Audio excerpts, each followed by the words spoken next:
All right, in this question, we're linking the idea of rate law with a mechanism.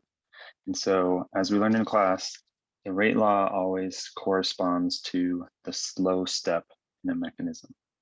And that's because that's what's holding everything up. And so, before we determine rate law experimentally by changing concentrations, now we can look at it through a proposed mechanism. And the big thing to remember is that you can't include an intermediate. So an example of an intermediate would be XY in the rate law because it has to be based on the reactants that you start with.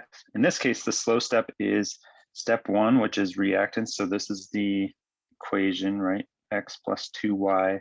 So X and Y are the reactants. And here the first step is X and Y colliding. So they have to collide, they have to have enough energy and the correct orientation. Now, if we just looked at this equation, we'd be thinking, oh, X has to collide with two Y's at the same time. But the mechanism shows us that the X plus Y step is the first step, and then it creates an intermediate which then reacts with another Y to form XY squared. But step one being the slow step means that is what the rate law is going to be based on, and it's one of each. So it's first order X, first order Y.